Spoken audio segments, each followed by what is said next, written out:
खुलुमबाय स्टुडियोआव दं आं उदांस्रि मोसाहारि। लाख लाख साख्रि नागिरग्रा लाइमोनफोरनि थाखाय मोनसे मोजां खौरां। डाक बिफानाव गोबां मासि लांदां जानानै दं। नंगौ, लाख लाख 10 थाखो उथ्रिसारनो हानाय लाइमोनफोरनि थाखाय मोनसे मोजां खौरां। डाक बिफानाव एबा पस्ट अफिसाव गासै 44,229 मासिफोरा लांदां जानानै दं।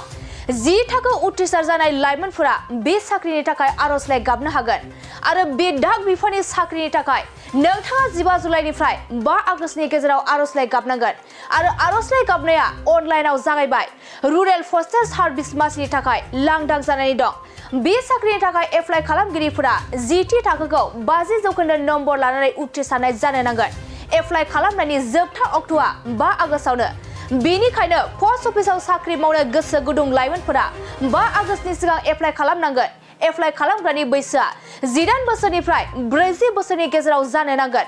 नोंथाङा गोबां बाथ्रा मिथिबावनो थाखाय indiapost.gov.in वेबसाइटआव थांनानै मिथिना लानो हागोन।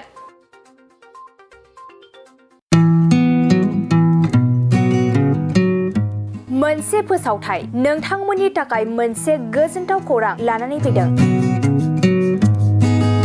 चिरां जिल्लानि सिङाव थानाय काजलगावनि सिफुं हटेलखौ गुवाहाटी नोगोरनि साखाथियाव थानाय सानसारियाव गोदानै मोनसे सिफुं हटेल ब्रान्च खुलिनाया नोंथांमोननि थाखाय गोजोनथाव खौरां लानानै फैदों।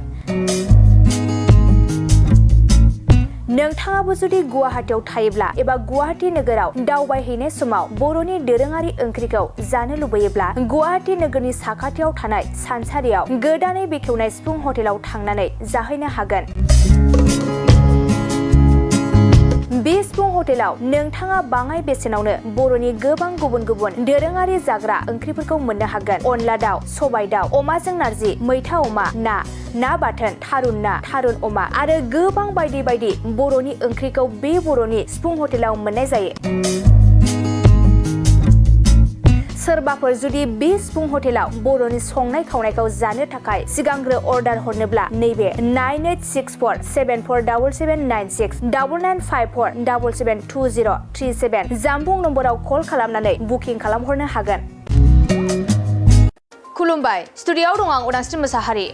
लाख लाख साख्रि नागिरग्रा लाइमोनफोरनि थाखाय मोनसे मोजां खौरां। डाक बिफानाव गोबां मासि लांदां जानानै दं। नंगौ, लाख लाख 10 थाखो उथ्रिसारनो हानाय लाइमोनफोरनि थाखाय मोनसे मोजां खौरां। डाक बिफानाव एबा पस्ट अफिसाव गासै 44,229 मासिफोरा लांदां जानानै दं। 10 थाखो उथ्रिसार जानाय लाइमोनफोरा बे साख्रिनि थाखाय आर'जलाइ गाबनो हागोन आरो बे डाक बिफाननि साख्रिनि थाखाय नोंथाङा 15 जुलाइनिफ्राय 5 आगस्तनि गेजेराव आर'जलाइ गाबनांगोन आरो आर'जलाइ गाबनाया अनलाइनाव जागायबाय। रुरेल पस्टेल सार्भिस मासिनि थाखाय लांदां जानानै दं। बे साख्रिनि थाखाय एप्लाइ खालामगिरिफोरा 10थि थाखोखौ 50% नम्बर लानानै उथ्रिसारनाय जानो नांगोन। एप्लाइ खालामनायनि जोबथा अक्ट'आ 5 आगस्टआवनो। बेनिखायनो पस्ट अफिसाव साख्रि मावनो गोसो गुदुं लाइमोनफोरा 5 आगस्तनि सिगां एप्लाइ खालामनांगोन। एप्लाइ खालामग्रानि बैसोआ 18 बोसोरनिफ्राय 40 बोसोरनि गेजेराव जानो नांगोन। नोंथाङा गोबां बाथ्रा मिथिबावनो थाखाय indiapost.gov.in वेबसाइटआव थांनानै मिथिना लानो हागोन।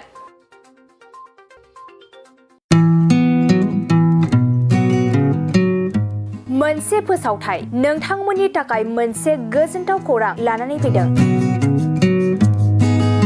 चिरां जिल्लानि सिङाव थानाय काजलगावनि सिफुं हटेलखौ गुवाहाटी नोगोरनि साखाथियाव थानाय सानसारियाव गोदानै मोनसे सिफुं हटेल ब्रान्च खुलिनाया नोंथांमोननि थाखाय गोजोनथाव खौरां लानानै फैदों। नोंथाङाबो जुदि गुवाहाटीयाव थायोब्ला एबा गुवाहाटी नोगोराव दावबायहैनाय समाव बर'नि दोरोङारि ओंख्रिखौ जानो लुबैयोब्ला गुवाहाटी नोगोरनि साखाथियाव थानाय सानसारियाव गोदानै बेखेवनाय सिफुं हटेलाव थांनानै जाहैनो हागोन। बे सिफुं हटेलाव नोंथाङा बाङाय बेसेनावनो बर'नि गोबां गुबुन गुबुन दोरोङारि जाग्रा ओंख्रिफोरखौ मोननो हागोन। अनला दाउ, सबाय दाउ, अमाजों नारजि, मैथा अमा, ना बाथोन, थारुन ना, थारुन अमा आरो गोबां बायदि बायदि बर'नि ओंख्रिखौ बे बर'नि सिफुं हटेलाव मोननाय जायो। सोरबाफोर जुदि बे सिफुं हटेलाव बर'नि संनाय खावनायखौ जानो थाखाय सिगांग्रो अर्डार हरनोब्ला नैबे 9864747796 9954772037 जानबुं नम्बराव कल खालामनानै बुकिं खालामहरनो हागोन।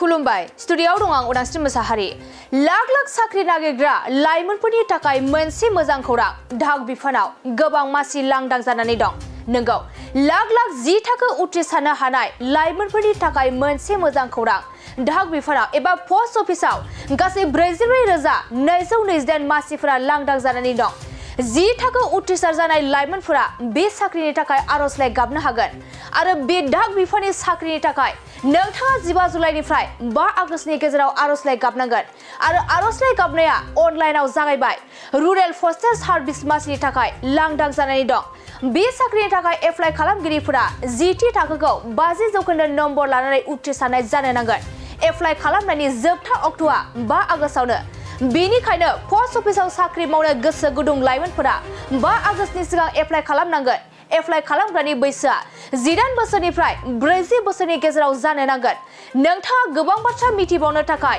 indiapost.gov.in वेबसाइटआव थांनानै मिथिना लानो हागोन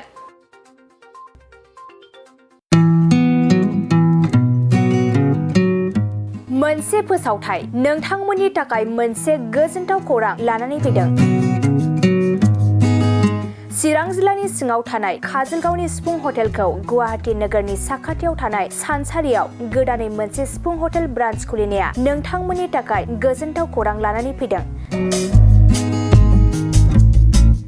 नोंथाङाबो जुदि गुवाहाटीयाव थायोब्ला एबा गुवाहाटी नोगोराव दावबायहैनाय समाव बर'नि दोरोङारि ओंख्रिखौ जानो लुबैयोब्ला गुवाहाटी नोगोरनि साखाथियाव थानाय सानसारियाव गोदानै बेखेवनाय सिफुं हटेलाव थांनानै जाहैनो हागोन